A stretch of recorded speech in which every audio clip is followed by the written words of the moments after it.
Welcome back, Lecturer Joe here. Today we're going to take a look at harmonics in electrical systems.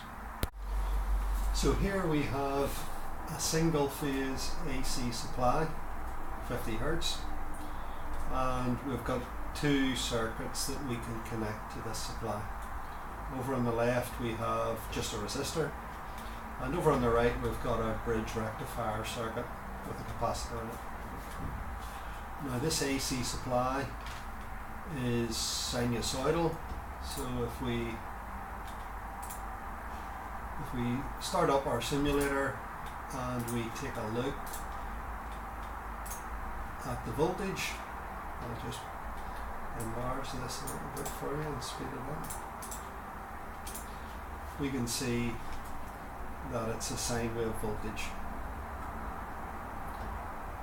Using this simulator, we know what's being shown on the graph by hovering over the component itself, and if the graph turns the same colour as the component, in this case blue, then we know that's the component that's being graphed. So looking at the AC supply there, we've got a perfect sine wave,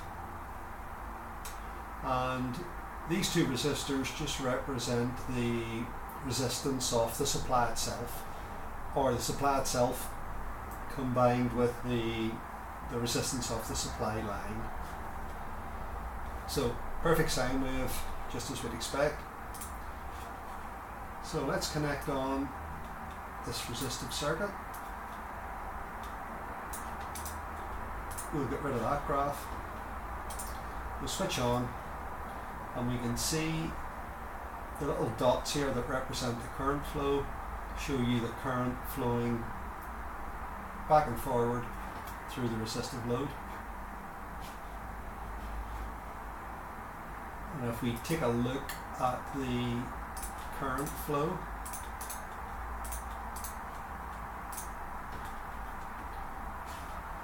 so here we're looking at a trace of the current flow through that resistor, and not surprisingly, because it's being supplied from a sine wave source here, an AC source, the current flow is flowing back and forward in the same sort of pattern, following that sinusoidal pattern.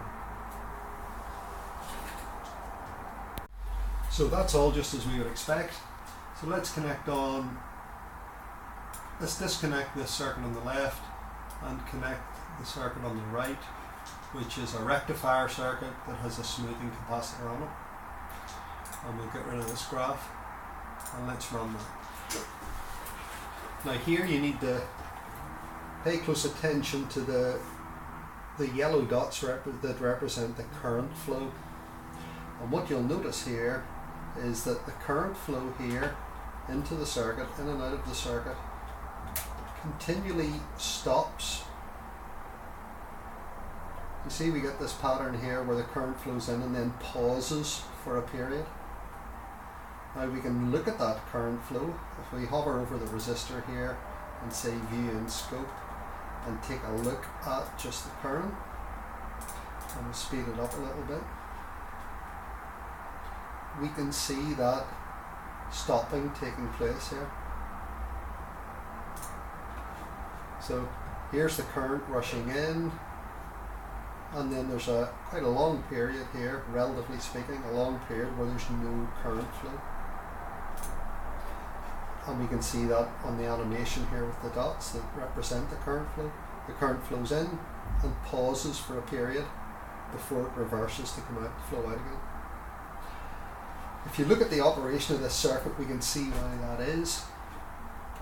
If I just slow down the simulation a little bit here. So the current rushes in, and when it rushes in, it flows through the load here, the 10 ohm resistor, and it charges up the capacitor. But then there's a period where the capacitor on its own supplies the load current, and when the capacitor is driving the load, there's no current flowing in here. So you can kind of see that in the animation here. The current rushes in, and when it stops, that's the point where the capacitor on its own is feeding the load. If I slow it down a little bit more here, you should be able to see. So there's the current flow stopped, and there is the capacitor feeding the load, and then the current flow begins again, and when the flow stops, there's the capacitor feeding the load. So you get these periods where, if we look at our graph here, you get these periods where there's no current flow taking place.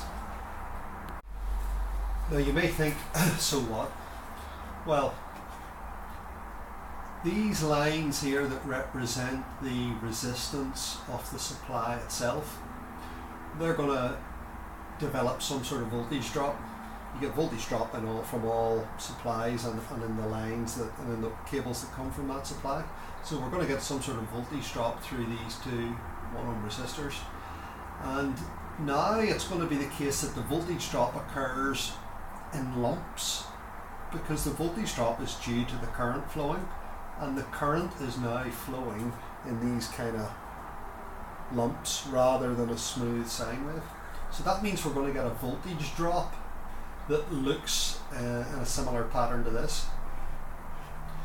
And the upshot of that is, it means that when we connect this other load, which expects to just see a perfect sine wave supply, when we connect that, it's going to experience those voltage drops, and as a result, the waveform supplying that, the voltage supplying that, is not going to be sinusoidal. So let's take a look and see if we can prove that. I've reconnected the resistive load here. If we look, as we did before, at the current flow, we look at the current flow through this resistor, it's a perfect sine wave. I'll speed it up a little bit here. And now, whilst that's connected, we'll reconnect the other circuit. Might need to stop this rather than have it try and do the maths while it's running.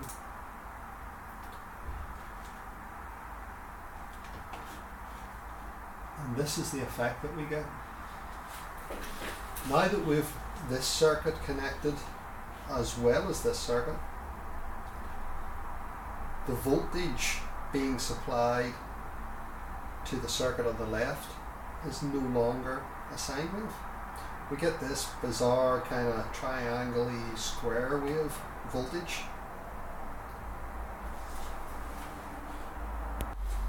And just to prove that it is indeed due to this circuit on the left, if we hover over here, we can establish that that we are in fact tracing the voltage on this left circuit.